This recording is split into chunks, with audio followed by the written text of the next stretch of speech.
Hi everybody. This video will discuss We Wear a Mask by Laurence Dunbar. The discussion will bring forward themes of masking and double identity in minority literature. The video contains some racist images as part of the discussion of an African response to them. Laurence Dunbar was an African American poet from the late 19th century. His parents were enslaved people before the Civil War and the Emancipation Proclamation that freed the slaves. He was known for writing in two different registers or styles. The first was classic English uh, poetry, similar to what contemporary American and British poets were writing. The other style was an imitation of black vernacular or black vernacular English or dialect. The poem that we'll read today, his most famous, We Wear the Mask, is definitely in this more classic style.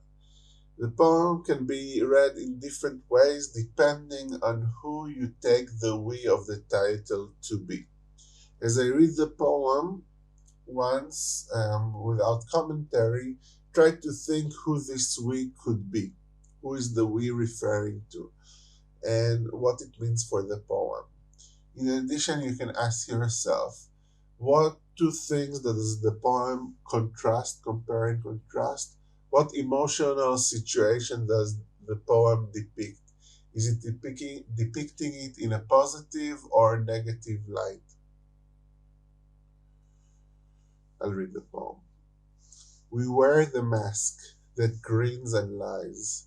It hides our cheeks and shades our eyes. This debt we pay to human guile. With torn and bleeding hearts we smile, and mouth with myriad subtleties. Why should the world be overwise in counting all our tears and sighs? Nay, let them only see us while we wear the mask. We smile, but O great Christ, our cries to thee from tortured souls arise. We sing, but oh, the clay is vile beneath our feet, and long the mile. But let the world dream otherwise. We wear the mask.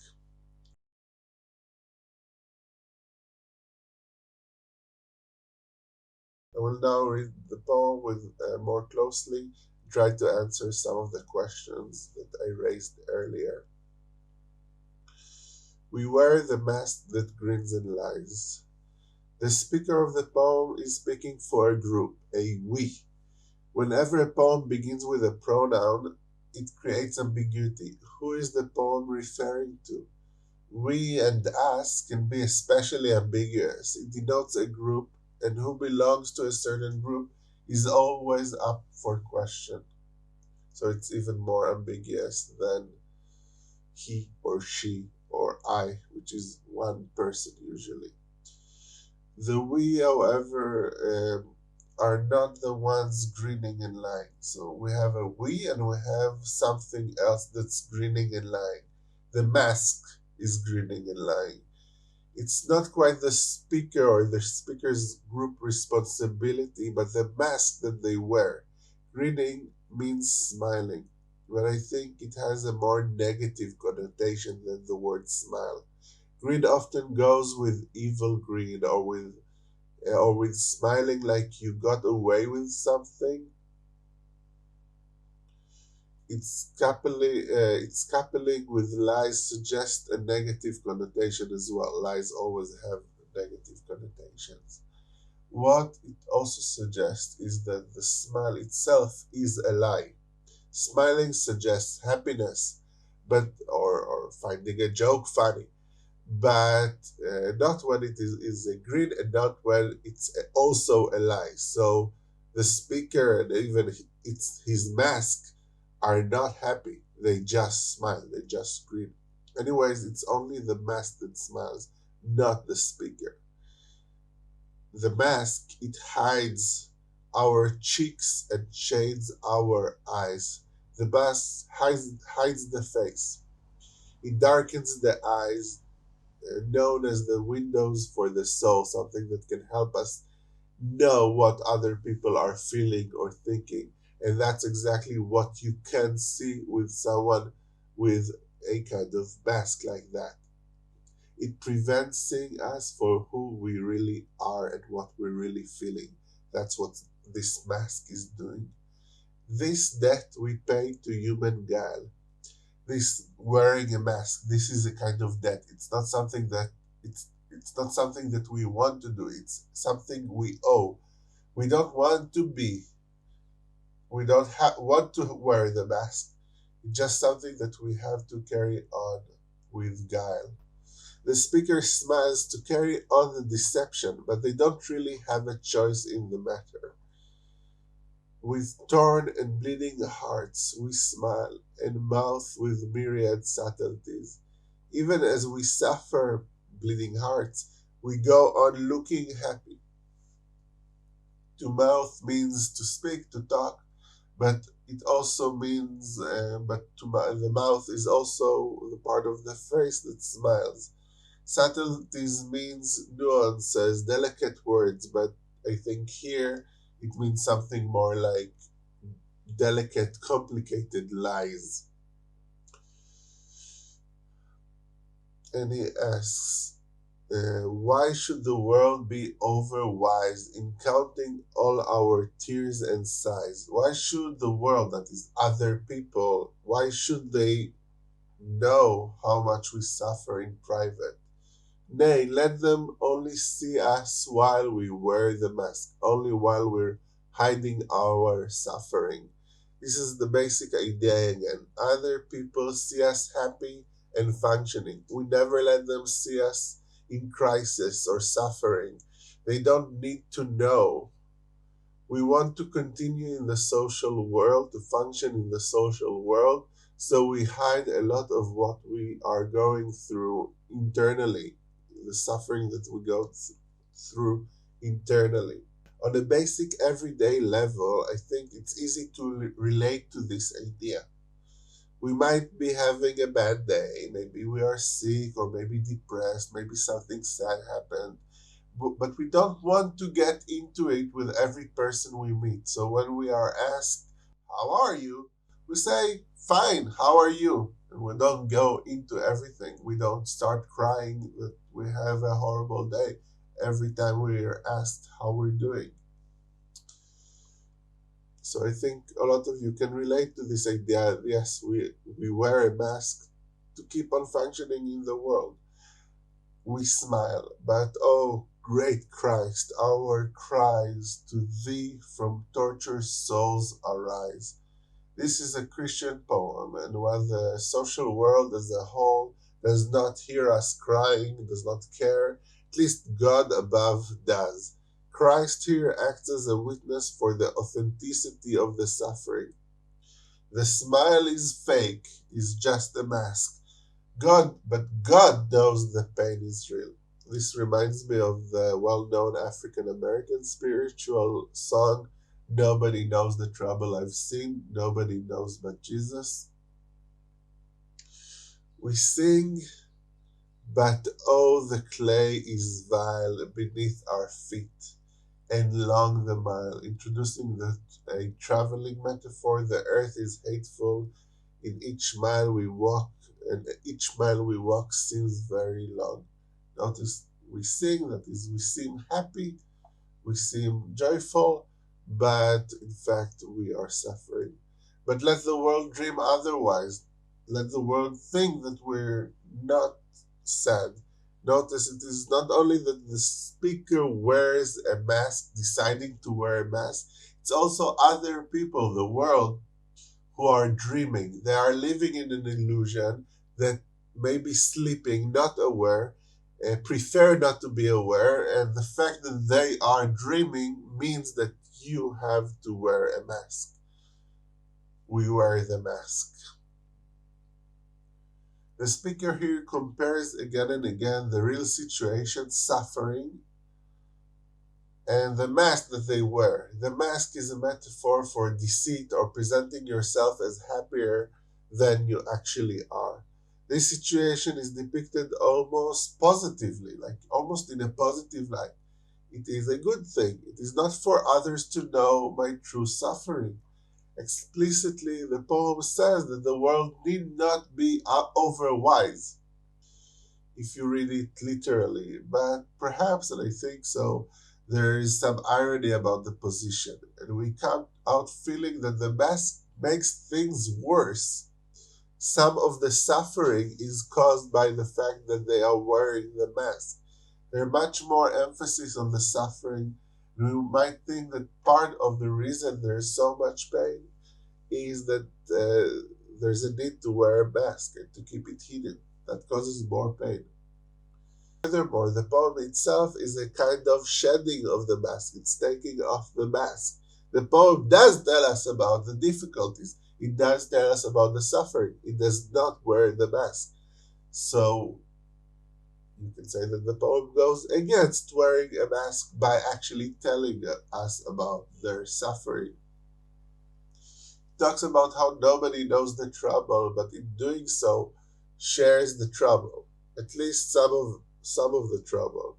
So perhaps the final message is that uh, it's good to take off the mask. So, who are the we who are speaking in this poem? Who are the we who wear the mask? So, we might be people in general. Like I said earlier, many people can relate to the idea that while they suffer inwardly, they feel it necessary to pretend to be happy. This is the price they pay, the debt they owe, as the poem puts it, to living in human society. If every time somebody asks you how are you, you're going to tell them each and every problem you have and each and every trouble you have, then a lot of people will stop asking you how you're doing because it would be too much trouble.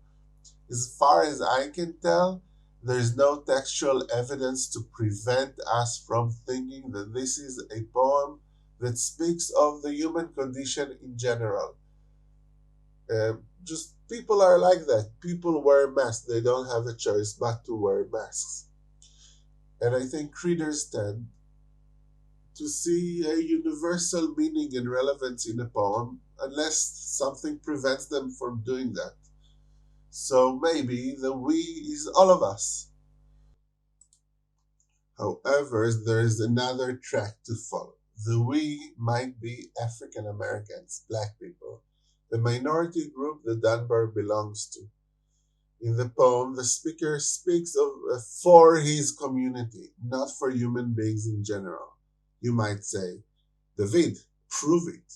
If you want us to accept this claim, bring in evidence, don't just say it. And you'll be right to say that to me. If I make a claim, I should back it up. I can bring a number of types of evidence or conceptual frameworks that will explain why it makes sense to argue that this is a poem about African Americans and not just people in general. First, I remind you that, like Deleuze and Guattari argued in Kafka towards a minority literature, minority literature is always, or I would say often, representative of the writer's community and engages with its political issues. Therefore, when we know that an African American uses the word we, they are likely to expect us to think of the African American community. Or at least the writer knows that some people are going to do that. Thus, as literary academic readers, we should feel justified in going outside of the poem itself into its social, political, and cultural context to see what the poem might say about the minority group that the writer doesn't really have a choice but to also represent. We can make an argument about the poem partly based not about what's written in the poem itself, but about on the things that were happening when the poem was written, or just before the poem was written, or the ideas and images that were common when the poem was written.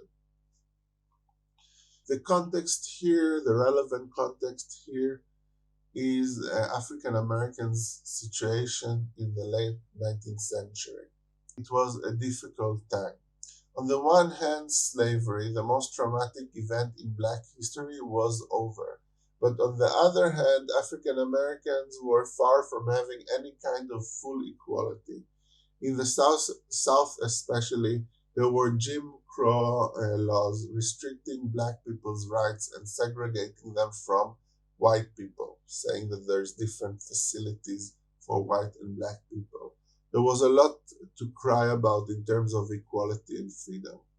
At the same time, there was little tolerance for Black people complaining about their situation. In fact, to gain any success, they often needed to be extremely polite and friendly towards white people who thought of themselves as Black people's superiors and expected this kind of deference and politeness from Black people, and even reacted with violence if they didn't find it. They needed to wear a mask to survive and thrive, even more than any other people usually do. This expectation of the polite, even happy Black servant or slave was fostered by popular culture.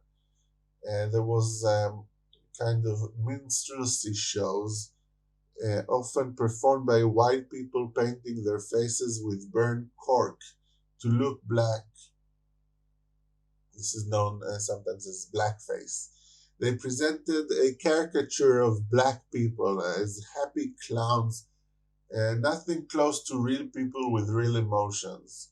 Sometimes Black people would even wear similar makeup and perform their own caricature as a way to earn money. So you had to perform the caricature to be a performer at all.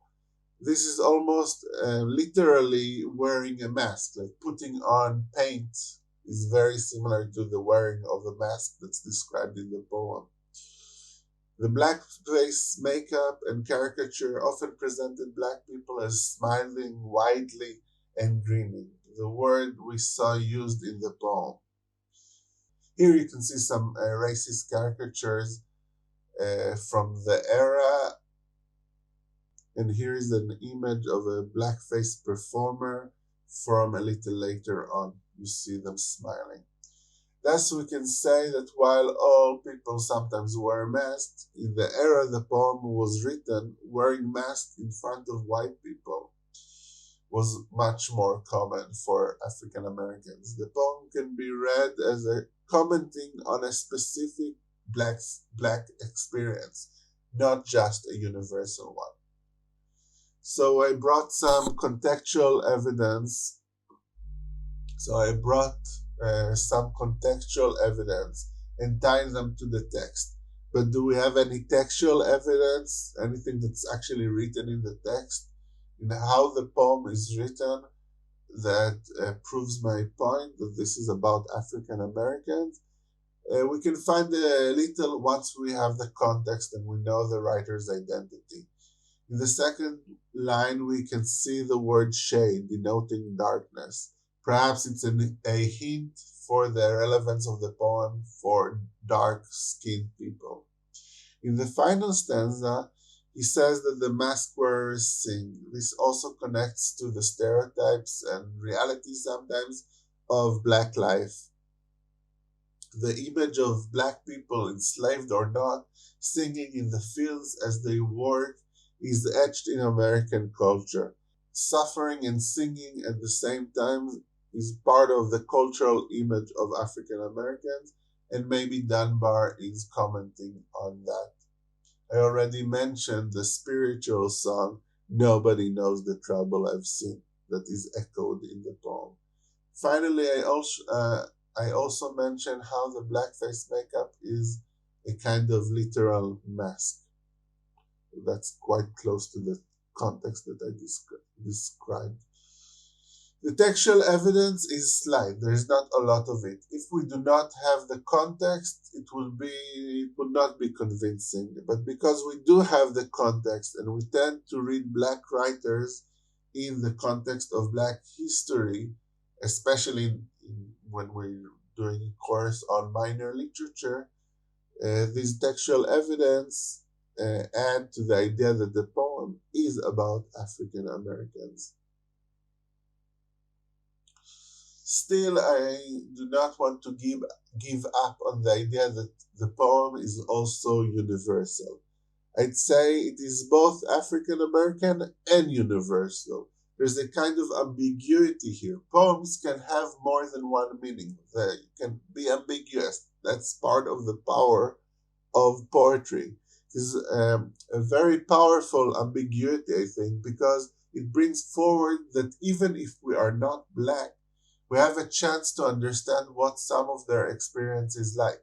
We can relate to the poem even though it is also about a specific African American experience. Even people who are not part of a minority can relate to the minority's experience, even if they never suffer to the extent or exactly the same that people from a minority do.